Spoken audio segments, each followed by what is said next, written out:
Eu paguei apenas R$100 nesse iPhone SE. Como é que é usar esse aparelho, que pode até ser conhecido como um mini iPhone 6S, hoje em dia, quase em 2024?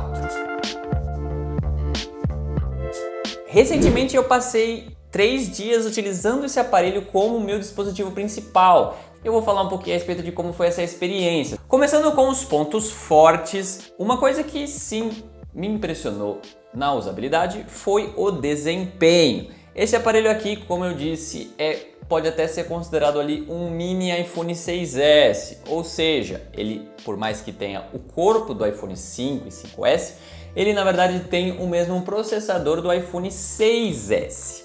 Ou seja, ali o processador que era topo de linha em 2015, um pouco antes desse aparelho ter sido lançado.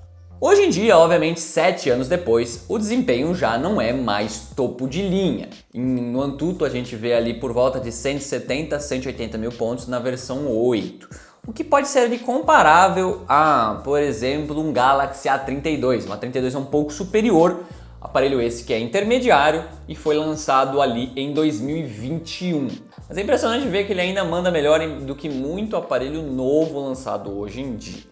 Na usabilidade que eu tive com o aparelho, obviamente o desempenho não foi magnífico. Teve algumas travadas aqui e ali. No caso eu estava usando o aparelho com o Apple CarPlay no carro e sim, dava umas travadas aqui e ali e às vezes as coisas demoravam um pouco para carregar. Mas nada do que eu pedi para o aparelho fazer, ele não fez. Outra coisa que me impressionou bastante no aparelho foi a câmera principal traseira. Assim como do iPhone 6S, esse aparelho aqui vinha com um sensor novo de 12 megapixels, abertura 2.2, que inclusive já disponibilizava gravações em 4K 30 fps. É uma câmera que, por mais que já antiga, ainda consegue tirar fotos muito boas em condições ideais de iluminação. Obviamente, quando começa a diminuir um pouco a iluminação, essa abertura 2.2 é um pouco pequena para hoje em dia e acaba assim ficando com um pouco de ruídos nas fotos. Mas no geral ainda dá para tirar fotos muito legaisinhas com esse aparelho. Infelizmente não dá para dizer o mesmo na câmera frontal, por conta que na verdade ela é o mesmo sensor do iPhone 5, 5S e 6, ou seja, 1.2 megapixels apenas. Aí sim, as fotos, mesmo em condições boas, vão ser apenas ok. Agora então passando para as coisas que infelizmente não me surpreenderam tanto. Obviamente, a primeira coisa que você vê quando você vai utilizar um aparelho como esse é a tela extremamente pequena para padrões atuais. 4 polegadas é muito pequeno. Eu já acho pequeno essa do iPhone 6, 7 e etc, que tem ali as 4.7 polegadas. Mas esse aparelho tendo as 4 polegadas não é só pequeno, ele começa a atrapalhar algumas coisas. Qualquer coisa de multimídia é sim complicado, é muito pequenininho. Para você digitar ou jogar qualquer joguinho vai ser muito apertado para jogar ou para utilizar. Obviamente tem gente que prefere até hoje telas pequenininhas e que vai ser um celular meio que a melhor opção para quem quer um aparelho pequenininho como esse. Não tem muito outros aparelhos tão pequenos como esse tão bons. Mas no geral, na minha opinião, é sim um ponto fraco, principalmente por conta da resolução bem pequena, inferior a HD. Outra coisa que realmente não envelheceu bem foi a bateria. Nesse caso aqui, na minha usabilidade do aparelho, eu precisei carregar o aparelho 2 vezes, às vezes até 3 vezes ao dia. No dia a dia ali eu ficava andando sempre com a bateria portátil junto comigo, porque eu acabava sempre precisando carregar quando eu estava longe de casa, etc, porque a bateria dura muito pouco. Uns anos atrás eu fiz um outro teste com um aparelho semelhante a esse, só que estava com uma saúde da bateria um pouco melhor. Nesse aparelho aqui está com 90%, enquanto naquele outro aparelho estava um pouco melhor. Mas mesmo naquela época eu já tinha falado a respeito de como era um aparelho com uma bateria simples.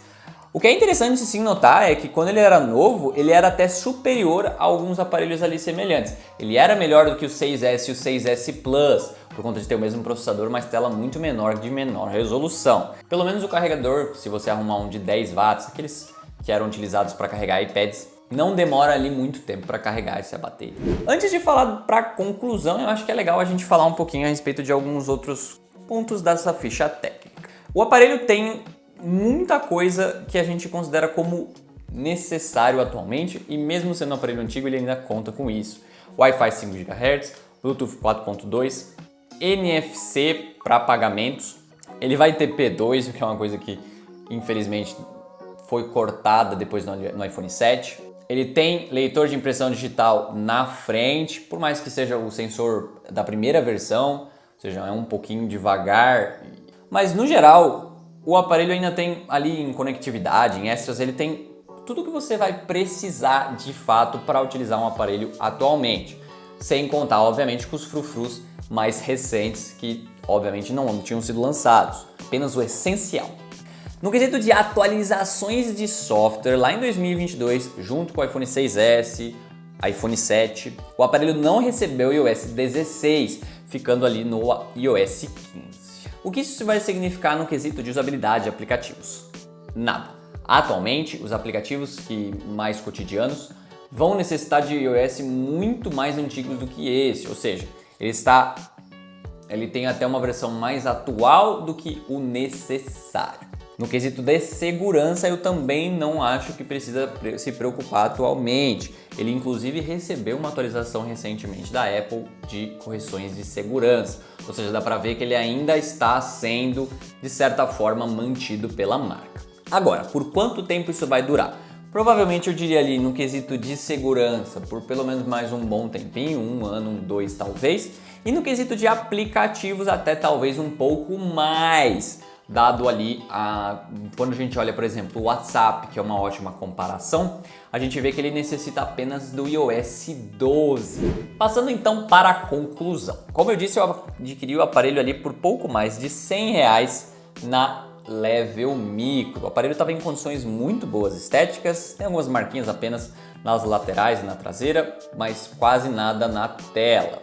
Por esse preço é difícil de encontrar qualquer aparelho que funcione propriamente dito atualmente, muito menos um aparelho que vai contar com câmeras boas como esse tem e um desempenho ali ok. Nada do que eu precisei o aparelho não pôde disponibilizar. Esse aparelho ainda conta com uma usabilidade muito boa atualmente e ele é suficiente, eu diria, para um uso mesmo em 2023, quase 2024. Por esse preço, realmente eu não acredito que tenha nada melhor. Quando a gente compara com o iPhone 5S, que compartilha muito das peças desse aparelho aqui, como as pequenas diferenças influenciam muito na usabilidade atualmente. O iPhone 5S já conta com um software muito mais atrasado, já alguns aplicativos não estão funcionando nele e etc. O que mostra ali como o processador mais recente do 6S fez muita diferença para esse aparelho aqui envelhecer muito melhor. Mas é isso, eu espero que vocês tenham gostado do vídeo. Se vocês gostaram, não se esqueçam de tapar aquele joinha e de se inscrever no canal para não perder mais conteúdos como esse. Mas vou ficando por aqui, vejo vocês semana que vem.